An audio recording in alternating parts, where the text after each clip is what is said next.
For this assignment, I chose to memorize the presidents of the United States. This was a fun assignment for me because I'm Canadian. I'm not an American citizen, and I am ashamed to say that I don't remember the list off the top of my head if you ask me, but I feel like I'm closer to achieving that now because of this assignment, so yay, thank you. What was helpful for me in memorizing this were methods such as, I used an acronym. So I'm going to explain what I did, and then I'm going to kind of go to the front of the list, the top of the list, in chronological order of presidents to hopefully demonstrate what I mean, what I'm talking about. I used methods like creating acronyms. So, this is ridiculous. I memorized them by last name only, as I'm sure many Americans do. And so, for example, for the first few names, I made up the acronym WAJMAQUA, WAJMAQUA, which stands for Washington, Adams, Jefferson, Madison, Monroe, Quincy Adams. That's the qua at the end.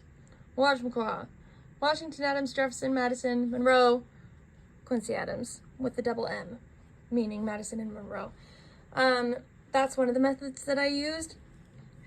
And I also incorporated movement into that because I was walking around my kitchen and the phrase, the made up phrase that's not even English, would just pop into my head, WAJMAQUA, which is ridiculous. I also remember using a similar method, maybe even the same method, to memorize the southern provinces of Canada when I was in grade 5 or the 5th grade.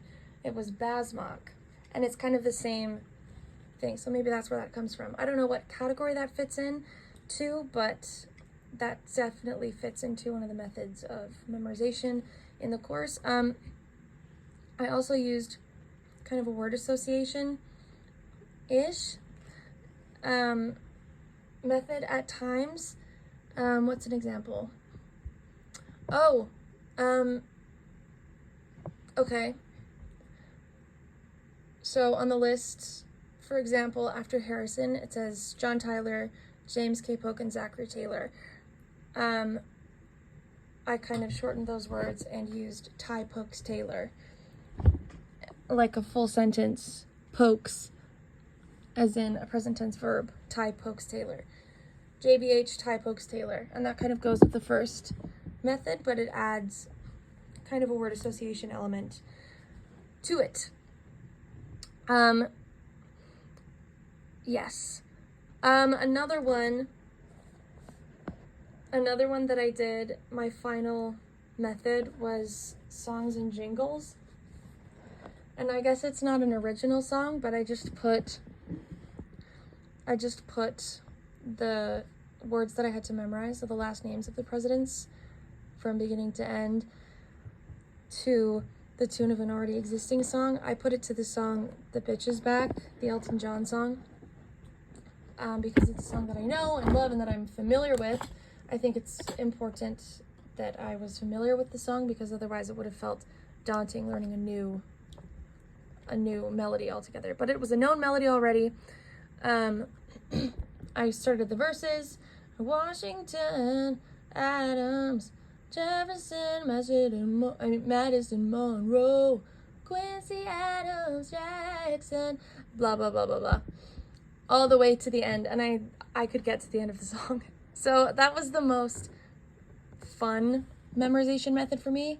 And I think any memorization method, to add my 2 cents, any of these memorization methods are made better with movement, because then there's a kinesthetic element to it and your brain is incorporating different methods at once without working hard to incorporate the methods at once. It's just something that happens naturally. That is it. Thank you so much.